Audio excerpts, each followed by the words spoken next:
เป็นได้เรื่องเฮือนชาติเจ้าเรื่องงบเรื่องหยังตอนนี้ไปฮอดชายแล้วมาเปิดแจ้งเพิ่มบ่แม่นมีทางเบาเสียงเบาเสียงมาถ้าเท่าไรเลย2 ล้านหรือว่า3 ล้าน 4,000 บาท 4,000 บาทเป็นเงินบาทเนาะโดย2 ล้านไปโดยผู้เพิ่นอยากซอยก็อยากซอยได้พี่น้อยเนาะอันมีบ่หลายแต่ว่าเพิ่นก็แบะ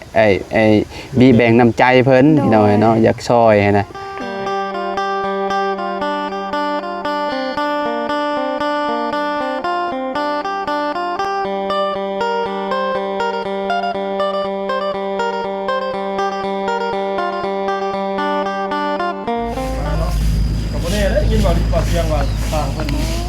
พ่อแม่พี่น้องเนาะกราบสบายดีและสวัสดีเด้อเนาะFC เบิร์สสุขูสู่คนพ่อแม่พี่น้องเนาะเปิดภาพมาก็โอ้สองหนุ่มพากันเห็ดอย่างเด้น่ะเนาะสิเผาก้อนไม้ก็เจ้าบ่อยู่ทางหลังพุน้ำป๊อปสิเผาก้อนไม้ก็เจ้าบ่นี่เนาะพี่น้องเอ้ยผู้ก้อนน้ำกุ้มอยู่เนาะต่อพี่น้องเอ้ยเนาะทำความสะอาดเราก็ได้พี่น้องเอ้ยเนาะก่อนอื่นก็สบายดีและสวัสดีเด้อ FC เบิร์สสุขูสู่คนเนาะบอกว่าสิอยู่ในและกระต่างประเทศพี่น้องเนาะมาพบมาพ่อกันเนาะกับเฮายามแรงๆอยู่ทางบ้านน้องป๊อปปี้เพิ่นพี่น้องเนาะปลูกทางสองหนุ่มเพิ่นพากันเฮ็ดอย่างเด้เนาะมีข่าวดียังมาหาน้องป๊อปเพิ่นนี่พี่น้องเนาะโอ้ตีนเสาก็มาแล้วพี่น้องเนาะบ่าวตูนเพิ่นเป็นคนสั่งมาพ่อแม่พี่น้องเนาะทางน้องชายของน้องป๊อปสบายดีบ้างล่ะมันชวนพุ่นน่ะ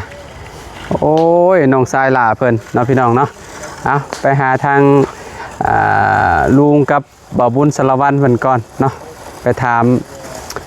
ว่าตอนนี้เนาะงบทางแต่ละคนเนาะมีทางภายในพี่น้องเนาะไปเดี๋ยวไปหาเพิ่นกันเลยพี่น้องเนาะพี่น้องเนาะโอ้ดีแล้วน้องเพิ่นอันปัดกวดพี่น้องเนาะช่วงนี้พ้นกระบตกพี่น้องนะจะเป็นอย่างไรเนาะอยู่ทางบ้านจนเข่าแห้งพี่น้องเนาะเข่าแห้งเข่าตายไปแล้วโอ้ยน้องป๊อปปี้เล่นเอฟเฟกต์สบายดีน้องป๊อปโอ้สบายดีเด้อเนาะทางลุงหนวดบ่าวบุญเนาะโอ้มาพี่ได้มันควันแห้งได้นี่นะไว้ได้มันน้องป๊อปเห็ดควันกุ้มอยู่ทรมานเลยพี่น้องเลยน้องป๊อปเห็ดเสร็จหายใจอึดใจตันก็อยู่กับทีมแรงเสามาหอดแล้วเนาะทางประตูนรอบนี่ประตูนเราเอาประมาณ3นี่เนาะแล้วบอกคนขยายออกอีกเด้อันนั้นนะโตเนี่ยตกบากมันนะแต่ว่าเสามันเอาต่ำลงเนาะแม่น50บ่50เซนบ่ฮอดบามัน30เซนเพราะว่ามันเอาบ้าลุ่มไม่ได้มันเอาบ้าเทิงเลยเนาะเพื่อนน้องเลี้ยงนี่ก็สิเอาประกบคือแบบนี้คือกันแหละแต่ที่ให้เป็นเอาขยายเอาแบบใหญ่ได้เพราะว่าเสาเฮือนเราใหญ่เนาะเสาอันหน้าใหญ่หน้าเสาบนหน้าเสากับหน้า18อะไรประมาณนี้แหละเขาเบิ่งเสาตัวพุ่นก่อนแม่นครับมันบ่ได้ซ้ำกันได้ลุงแม่นแต่ละต้นนะบางทีแบบหน้า18บางทีก็หน้า20หั่นน่ะเอาไปเบิ่งแล้วเอาไปเบิ่งแต่เฮาสิเลือกให้มันใกล้เคียงกันที่สุดเดี๋ยวมันมีอยู่15หรือ10เท่าไหร่วะประมาณ16ต้นอยู่จังเพื่อนน้องเลี้ยงนี่คือจังว่าเสานี่บ่ได้ซื้อเนาะแม่นเสาบ่ได้ซื้อเสาแบบว่าเอาเสาพ่อเราแบ่งกันกับพ่อน้องไก่เด้พดของพ่อแหละของพ่อของเบาดีแหละน้องของพ่อตู้แหละแต่ว่าเพิ่นแบ่งให้ลูกชายเพิ่น2คนนั้นแบบว่าเพิ่นเป็นคนเฮ็ดเด้โอ้ว้าวเรื่องเฮือนน้องป๊อปดีกว่าเนาะเดี๋ยวจังมาหาน้องป๊อปไปว้าวทางนั้นพี่น้องเนาะน้องป๊อปเฮาบ่ว้าวนำนี่เนาะกวดอย่างเดียวนี่เนาะกวดแล้วไปหานั่งลมกันแล้วเรื่องเฮือนเรื่องหยังนี่แหละป๊อปเอ้ยเนาะเรื่องงบเรื่องหยังแม่นถามกันนี่แหละว่า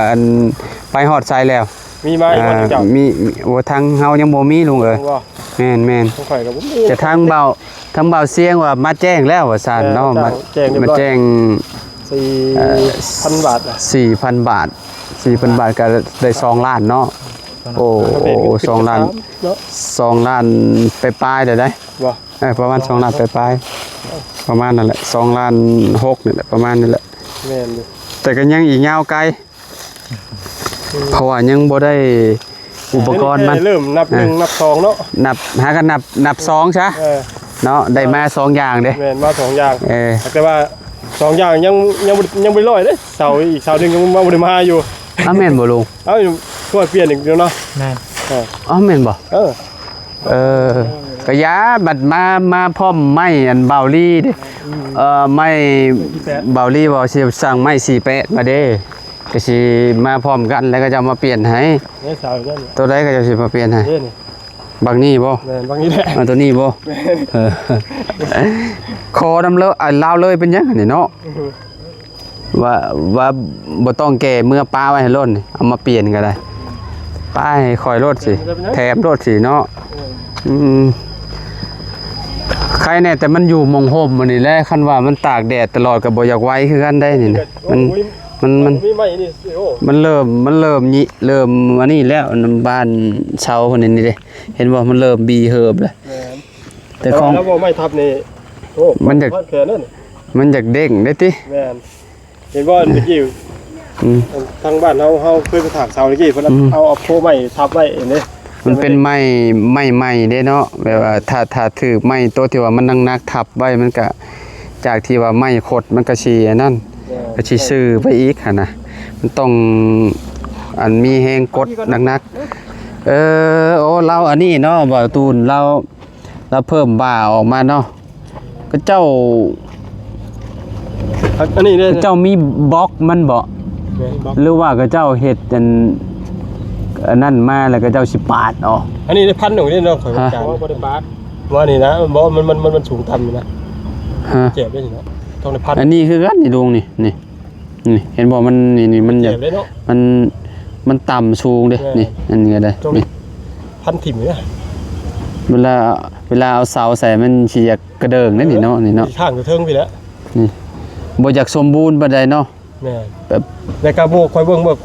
ป่าบ้านบ่อยากเที่ยงเนาะมันเที่ยงมันหยังตา มันอยู่น้ำบล็อกกับเจ้าแล้วนี่บล็อกกับเจ้าเฮ็ดนี่ยากสร้างอีกแล้วเวลาเฮ็ดนี่ แม่ เห็นบ่เฮือนจะดีนะ โอ้ยสร้างแล้วจนได้เขียนใส่เบอร์นั่นเบอร์นี่เบอร์1เบอร์2เบอร์3เบอร์4ฮอดเบอร์9เอาเขียนเชิญ ว่า ยังก่อนตะกู ตะกูป๊อปมันนั่งพี่ก็ได้ป๊อปถึงสัมภาษณ์3คนได้เจ้ามื้อนี้ คอมยิ้มไม่นี่เนาะพี่น้องเนาะย่านน้องเพิ่นเมื่อยเด้เนาะแบบว่าก็รอคิว3คิวนี่ก็โยเปลี่ยนกันถามเนาะ โดย เป็นในพร้อมกันเลย แม่น โดย เอามาสามกันคนพร้อมกันย่องเขาย่อน้ำแล้วบาน บ่ดีบ่ถวนนี่บ่ดี รับแรกถามมียังกินได้บ่แรง หิวข้าวแล้วนี่เนาะ มียังกินบ่ โอ้ยยังกินเลย มียังจับ เพราะว่าวันนี้เป็นวันอาทิตย์เด้ก็เลยแบบบ่ได้ไปสอกหาหน่อหมกหน่อไม้เลย หาหน่อไม้บ่ได้ โดย วันอาทิตย์ก็บ่ได้ไปบ่ บ่ได้ไป ผัก โอ้แล้วกันถ้าบ่มีของกินอย่างนี้ก็ มาถึงมื้อแล้ว แบบต้องกินแจ่วหมกพริกนี่เนาะ แม่น แม่นบ่ มีแต่เฮาหาเพื่อตั้งแต่เมื่อวานนี่ เดี๋ยวหาไว้แต่เมื่อวานนี่พุ่นเนาะแบบว่า และส่วนหลายเป็นคนมีเงิน เพราะว่ามือวันอาทิตย์นี่เขาสิกสิกินซื้อหยังซื้อปลา ซื้ ซื้ อ อซีน ซื้อได้เนาะมันมีเงินนี่ซื้อได้ เอามีเงินเราไปซื้อ คันว่า ได้เลย ออกล่าออกหยังนี่บ่ให้ไปแม่นบ่ ฮะ แบบบ่สมมุติว่าเฮาไปหานั่นหานี่บ่ได้บ่มื้อ บ่ นี้น่ะ ได้ ต้องหยุดแบบว่าเป็นแบบมือผักมือผ่อนนะว่าไง โดย มือผักของพระเจ้าเพิ่นเนาะ โดย เอาเจ้าไม่ไปมาแล้วบ่สิไปอันรวม แล้วแต่ตอนแดงนี่คอยบ่ได้ไป ไปแต่ยามเช้า โดย เอาเป็นได้เรื่องเฮือนชานเจ้าเรื่องงบเรื่องหยังตอนนี้ไปเข้าใจแล้ว เสียงมาเพิ่มแจ่มเพิ่มบ่ แม่นมีทางเบาเสียง บ่เสียงมา ถ้าเท่าไหร่เลย2ล้านหรือว่า3ล้าน 4,000 บาท 4,000 บาทเป็นเงินบาทเนาะ โดย 2ล้านไป โดย ผู้เพิ่นอยากซอยก็อยากซอยได้พี่น้อยเนาะอันมีบ่หลายแต่ว่าเพิ่นก็แบะบีแบ่งน้ำใจเพิ่นพี่น้อยเนาะอยากซอยนะ โดย เนาะ ส่วนใหญ่ก็กับที่ผู้ใหญ่ที่เพิ่นฝากเงินฝากคำมาให้เฮาเป็นสะพานบุญนี่ก็เพิ่นก็บ่ได้แม่นว่าคนร่ำคนรวยเด้เนาะ แม่น แต่ว่าเพิ่นอยากทำบุญเนาะ โดย ซอยต้นเลย แม่น โดย บางคนกับเพิ่นก็เคยอยู่สภาพแบบว่าตัวเองเคยผ่านมาแล้วแหละพอตัวเองเริ่มแบบว่าพอมีอยู่ไม่กินได้กันหน่อยนะคนที่ว่าร่ำรวยหรอกแต่ก็เลยอยากแบ่งปันไปนะ โด เนาะ ย กับบ่หลายดอกผู้เล็กผู้น้อยแหล้วเนาะบางคนก็ประมาณนั้นแหละพี่น้อง หลายคนตื่มกันก็หลายเองเนาะ แม่ แต่ว่า ผู้น้อยเนาะ ตื่ ต ม อนนี้ กั ก็ น ถือ ไป ว่ามองคิดไปยังดิบบิ้วเลย ยัง เพราะไม่เช่นกับคือเจ้าซื้อก็เท่าไหร่ว่า30 เกือบ30ล้าน เกือบ30ล้าน โอ้ยพี่น้อยเนาะมีแต่แนวแพงๆเฮ็ดเฮือนก็สิเฮ็ดขนาดซ้ำกันแล้วว่าเฮือนอันน้องป๊อบกับเฮือนอันน้องใจดีเพิ่นนี่ก็ได้ เห็นแล้วบ่เฮือนใจดีเจ้าเคยไปผ่านไปแล้วบ่ ยังบ่เห็นเลย เคยไปขึ้นเฮือนจริงๆอยู่เนาะ เคย แต่ตอนนั้นยังบ่ได้ตั้งตอนนั้น โดย บัดขึ้นไปอีกเด้อ โด มาย เดียวเนาะ บัดขึ้นบัดขึ้นเฮือนใจดีอันให้น้องป๊อบไปสำรวจเบิ่งอีกเนาะไปอัน รวมแบบนั้นบ่ อันนั้นเนาะก็ไปแสดงความยินดีกับน้องเพิ่นนำหั่นแหละ โดย เนาะไปปลูกแขนปลูกหยังเพิ่นนั่นแหละ โดย บ่เกินอาทิตย์สิมาดอกก็แน่ว่ามีอิหยังครบเรียบร้อยหั่นนะ ไว้แห้งเนาะ ไว้ ไว้ บอดเดือนนึงซ้ำมันบ่ บ่ฮอด โดย นะครับถ้ามีเงินเนาะ แม่นถ้ามีหยังมีเงินมีหยังครบทุกอย่างมันก็ไว้หั่นน่ะเนาะ โดย คือแบบนี้เพิ่นว่าได้มาแต่เช้าก็สินอนก็นอนไว้แบบนี้แหละพี่น้อง ว่า เนาะ พวกขึ้นเดี๋ยวครับ อืม โดย เป็นผู้ใดที่เป็นคนมาปลุกเสาน้อง อื ป๊อ ม ปเนาะ มาปลุกให้มันลุกนี่นะเนาะ นอนมาเกือบเดือนหนึงเลยเนาะ โดย แต่บ่ได้ปลุกก็เลยต้องหาหม่องเก็บเมียนนั่นเลยเด้เสาเนี่ยมันถ้าตากไว้แบบนี้มันก็สิถึกแดดถึงยังกรอบแกบเขานี่เรียบร้อย ใหญ่เพิ่นที่เพิ่นเบิ่งเพิ่นก็คือสิบ่ปะบ่ทิ่มแล้วเนาะ โดย เนาะได้เสามาขนาดนี้นะ ก็ภาวนาให้แล้วเนาะให้เพิ่นแนมเห็นเนาะ โดย ทางน้องป๊อบเพิ่นนี่แหละพี่น้องเอ้ย ถ้ามีแต่ว่าลุงหนวดก็สิได้ โดย โตกันได้บัดนี้เด้อ โดยขอให้พระเจ้าอวยพรขอให้ลุงนนท์เดินทางปลอดภัยเด้อ โดยตามเนาะเด้อ โดยสบายดีเด้อลุงเด้อทางเฮายังสิร่วมกับน้องเพิ่นอยู่จังเด็กจังหน่อยเนาะ โดย พี่น้องเอ้ย ทางบริบ่ได้ขึ้นมานะบริ จักยังว่ายังบ่ได้ถามเพิ่นแต่ว่าเพิ่นสิขึ้นมาบ่ได้มันพวกไม้ที่ว่าเพิ่นสั่งเมียนจักว่าเพิ่นครบแล้วบ่จักไม้48เพิ่นน่ะเวลาเพิ่นสิสั่งไม้48มาให้น้องเพิ่นก่อนเพิ่นมารอบก่อนเพิ่นว่าให้สั่งให้แต่ว่าเขาเจ้ายังบ่ได้ลงมาที่ภูเด้ก็เลยบ่ได้มาส่ง โดย ถ้ามาอีกรอบหน้าก็พอดีแล้ว โดย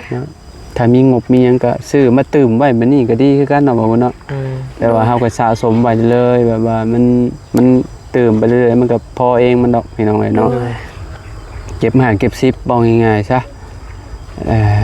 สะสมไปเรื่อย แม่นสะสมไปเรื่อยๆคือเสาเฮาก็ได้มาแล้วเด้เนาะ โดย ตีนมันก็ได้มาแล้ว โดย ยังเหลือแต่อุปกรณ์และบาด โดย พวก ต้นก็ได้แล้วห้าก็ได้แล้วเนาะมันเป็นใบบัด ใบ กับดอกกับหมาก แบบว่าเอานี่ดอกนี่ก็เป็นหลังคาซะเนาะ โดย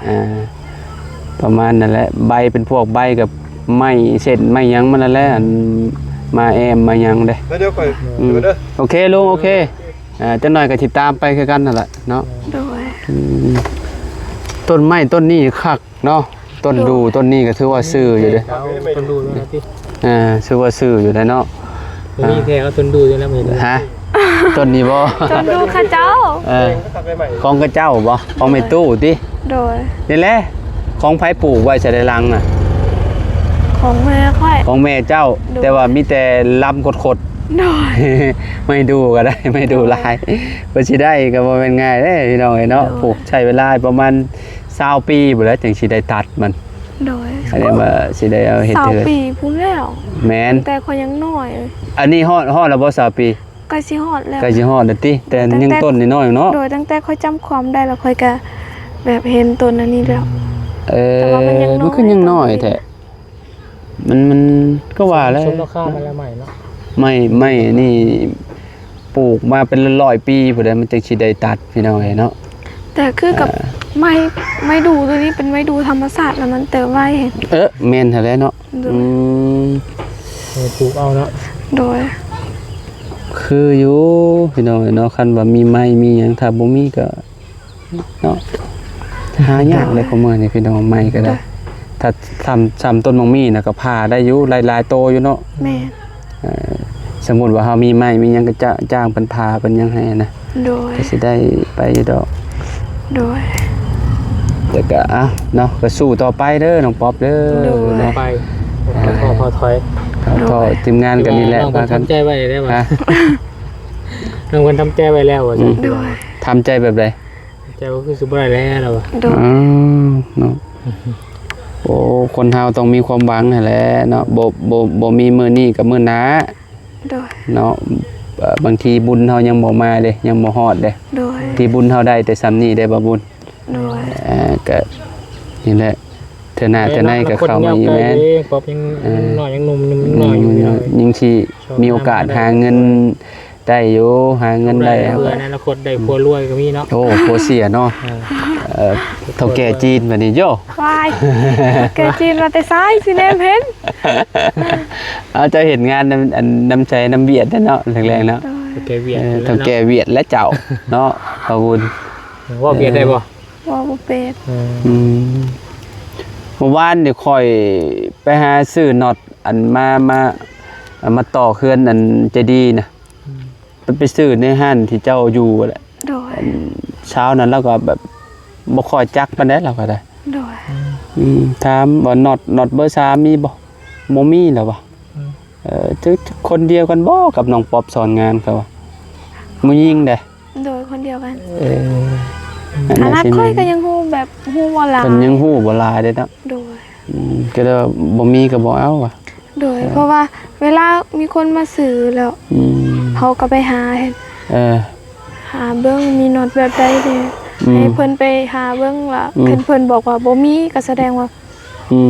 มันเบิดแล้วเพราะว่ามันมีแต่3,000เด้โดยเพราะว่าตะกี้หันน็อตป้าหลายจนข่อยนี่บ่เจอจนเต็มเลยชั้นมีตั้ง3ชั้นพุ่นน่ะ มีโอกาสสิไปเฮ็ดอีกอยู่บ่งานหมองเก่าแล้วว่าจังได๋เพิ่นที่ห้องโตไปเฮ็ดอีกอยู่บ่ ห้องเดี๋ยวนี้ก็โทรห้องคุมื้อ มื้อใดสิไปเฮ็ดอีก ยังบ่ฮู้คือกันเสียหญ้านะแม่ให้แล้ว โอเคซะเนาะอันเฮ็ดเวียกเฮ็ดอันงานทางนี้ให้มันแล้วก่อนเนาะอันซอยแม่ไปก่อน โดยถึงเวลาพอเวลาเฮาบ่มีเวียกเฮ็ดอีหลีเวลาเขาพักเวียกเฮาจังสิเฮาก็พอได้เมื่อเฮือนเฮ็ดเวียกอยู่เฮือนเฮาเองเห็นบ่ โดย มันจึงสิสำบายแบบเฮาก็บ่ต้องไปดิ้นรนทางอื่นอีกก็ได้ เอาแม่ไปใส่คือบ่เห็นยังบ่มาแต่ชวนบ่ ไปรวม ไปรวมเนาะ โดยซะพี่น้องเอ้ยเนาะ ด้วย เอาดีใจน้ำน้องเพิ่นพี่น้องเอ้ยเนาะมื้อนี้ก็มีข่าวดีนำเอาเสียงมาแล้วเนาะเพิ่นว่าได้ 4,000 บาทเพิ่นว่าเพิ่นเข้ามาก็ได้เจอบ่เสียงเพิ่นอยู่กินนี่เพิ่นว่าโอ้เพิ่นว่ามีอยู่ 4,000 เด้อนำข่อยเพิ่นว่า ด้ เนาะ วย แต่ทางเฮานี่ยังบ่มีได้พี่น้องเอ้ยเนาะยังแบบว่ายังสมอยอยู่เนาะ ด้วย เรื่องการช่วยน้องเพิ่นนี่แหละเนาะ ด้วย เคยแต่ได้เซอร์ไพรส์น้องเพิ่นแต่ตะกี้แต่ก่อนพูดนะพี่น้องเนาะ ด้ว แล้ว ย ก็ยาวเลยบาดนี้เป็นเดือนเลยเดือน2เดือนแล้วแหละพี่น้องเนาะ ด้วย คือว่ามีโทรศัพท์บ่เจ้า ด้วยมี ถึงเซอร์ไพรส์โทรศัพท์2เครื่องบ่ ด้วย ป้า ปั้นเครื่อง เครื่องนึงเขาให้ลองสีเครื่องนึง เอาให้น้องอันผู้ทิศเจ้าหั่น ด้วย นี่แล้วก็มีแต่รักษาไว้แหล้วเนาะ ด้วย แบบเพิ่นก็ได้โทรศัพท์เครื่องใหม่ได้ตั้งว่า2โศก2ชั้นนะว่าง่ายๆเนาะ ด้วย ก็ได้ให้น้องสาวใช้เนาะเอ้ยก็ใช้เครื่องหนึง ด้วย แบ่งๆกันเนาะ ด้วยเพราะว่าอีกเครื่องนึงทางผู้ใหญ่เพิ่นบอกว่าน้องปอบได้แล้วแล้วปันให้น้องสีอีกน้องสี โอ อีก เค ด้วย น้องซีมันก็ใหญ่กว่านี้เนาะ ด้วย มีโทรศัพท์มันก็ดีอีกแบบนึงเนาะเวลาเฮาบ่พ้อกันจังก็โทรหากันนั่นน่ะพี่น้อง ด้ เนาะ วย เวลาไปให้ไปนี่เวลามันจำเป็นอะไรหั่นน่ะ ด้วย สมมุติเราไปให้ไปสวนแล้วอยู่ซ้ายตามหาโตบ่พ้อโทรหากัน เนาะ โดย คือแบบนี้แหละทีมงานเข้ามาบางทีบ่พ่อน้องเพิ่นน่ะก็จักน้องเพิ่นไปไสมันแบบติดต่อกันบ่ได้เด้สมมุติว่าบ่มีโทรศัพท์เนาะ โดย มีโทรศัพท์ยังว่าใครนี่น้องป๊อบเจ้าอยู่ไส โดย อยู่เฮือนบ่หรือว่าอยู่ไสก็สิได้มานะพี่น้องเอ้ย โด เนาะ ย ประมาณนี้แหละการสื่อสารเนาะ โดย มีโทรศัพท์ก็เป็นการดีนะพี่น้อง โด เนาะ ย คันว่าบ่มีเงินเติมอันเน็ตก็เรียบร้อยแล้วคือเก่าแล้ว ผมนี่เนาะเพราะมันโทรศัพท์มีโทรศัพท์ซื่อๆบ่มีเน็ตก็ม่วนๆนี่เด้ฮะพี่น้องเนาะมันก็เป็นส่วนหนึ่งในชีวิตแล้วของมือนี่โทรศัพท์นี่ได้ขาดบ่ได้อีหลีได้พี่น้องเนาะ โดย มีบ่มือหนึ่งบ่ลิ้นโทรศัพท์เบิดมือ โทรศัพท์เสียเนี่ย ตอนโทรศัพท์มัน บอสตอนโทรศัพท์บอเว่าตอนโทรศัพท์มีนี่เอา เพราะว่าแบบอดบ่ได้คันเฮาไปสวนนี่คันเฮาไปมือบางมื้อบ่ได้ถือโทรศัพท์ก็คือว่าบ่ได้ลิ้นเลยก็ว่าเป็นหยัง ไงมีเวียงเนาะ โดยแต่ถ้าเฮาอยู่เฮือนนี่แบบบ่ได้ลิ้นนี่โอ้ยจักรู้สึกแบบ อยู่ คล้ายๆ อยู่บ่ได้เนาะมันต้องยามเฮาเฮ็ดเวียกเฮาก็บ่ได้จับบ่ได้คอยได้จับอยู่แล้วยามเฮ็ดเวียกน่ะคะแนนว่าเฮาอยู่เฮือนละล่าเลยนอนอยู่ซื่อๆนี่โอเซ็งแล้วพี่น้องเนาะ แม่น ต้องมีโทรศัพท์เบิ่งเนาะเบิ่งนั่นเบิ่งนี่เบิ่งพระเจ้าโพสต์นั่นโพสต์นี่แหละพี่น้องเนาะข่าวสารบ้านเมืองแหละประมาณนี้แหละเนาะก็สิมีไว้ก็ดีพี่น้องเนาะ ไปได้ฉันเนาะพอโตแล้วพี่น้อยเนาะ โดย จังได้ก็สู่ต่อไปเด้อป๊อบเด้อเนาะ ต่อไป เดี๋ยวทีมงานก็พากันนี่แหละแวะเวียนมาถ่ายน้องเพิ่นพี่น้องเยี่ยมยามทำข่าวเนาะบางทีก็มื้อหนึ่งสองมื้อก็จังพ่อกันอีกเทื่อหนึงหั่นน่ะพี่น้องเนาะคือเฮานี่ประมาณ3มื้อ โดย 3มื้อเนาะจังได้พ่อกับน้องป๊อบ โดย มื้อก่อนๆตำหมักหยังหมักนัดหมักหยังให้กิน โดย ก็แซ่บอยู่พี่น้องเนาะ โดย บ่เคยกินได้ครั้งแรกในชีวิตคือกัน โดย กินตำนัดก่อยก็ได้ เนาะแม่ลายบอลก็ฮู้จักแบบเรื่องการกินกับเจ้าอะไรพี่น้องไงเนาะ โดย ว่าเจ้ากินแบบใดหั่นป้าบ่บุญเนาะดำนาเด้อป๊อบเด้อ โดยมื้อหน้ามื้อไหนพอกันใหม่ จอยมื้ออื่นจอยสิมื้อบ่ แม่นแล้ว โดย ขอให้จุอายเดินทางปลอดภัยเด้อ